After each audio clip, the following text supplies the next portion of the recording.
What's happening, guys? Daniel here, founder of the DJB Photography School. Very quick 2-minute video here for you. I've just seen quite recently this debate again that's sort of popped up on the internet about RAW versus JPEG, and a lot of people are still sort of saying you only need JPEG.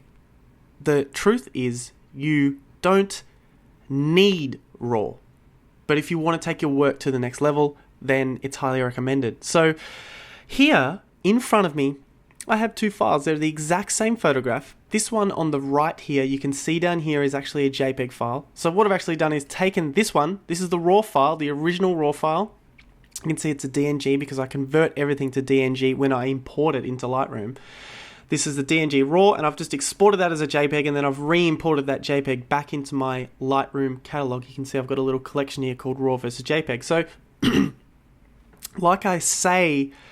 like I've written all over the photography school website and on the Lightroom page, the reason we shoot in RAW is for post-production, okay? So that we have all of that original data in the file. If we want to change exposure especially, then we can do that. We have a lot of room to move. So check this out, okay? I'm going to first take the JPEG file, go to the develop module up here, and all I'm going to do is increase the exposure. So let's say some people might look at this photograph and go, that's too dark.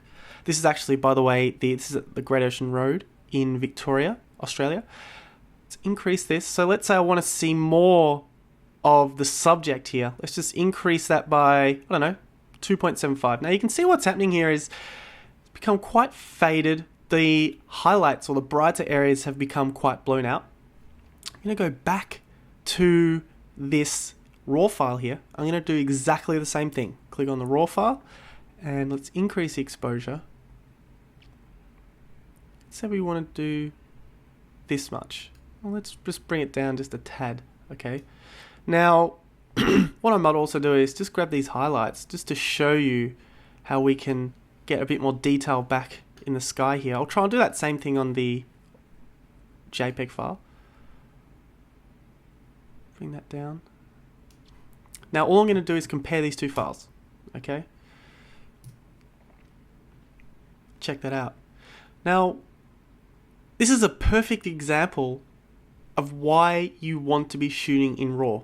Okay, now I have done literally like the minimum that you can do with a RAW file here. If I really wanted to, I've already sort of produced this image, I've already developed this image, but if I wanted to just see more of this subject here, it's my friend Alex, I could quite easily just use an adjustment brush and just bring out more detail here.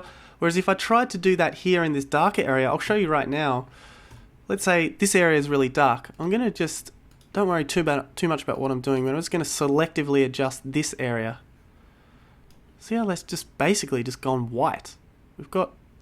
Can't get any more information out of that darker area. I'm going to go back here again, do the same thing. See, it's quite noisy. Let's bring that down though. Go back up a touch. And let's compare these two images again. Big difference, okay? Alright guys, that's it for this video. Thanks for watching, and hopefully that will convince you to start shooting in RAW. Talk to you soon.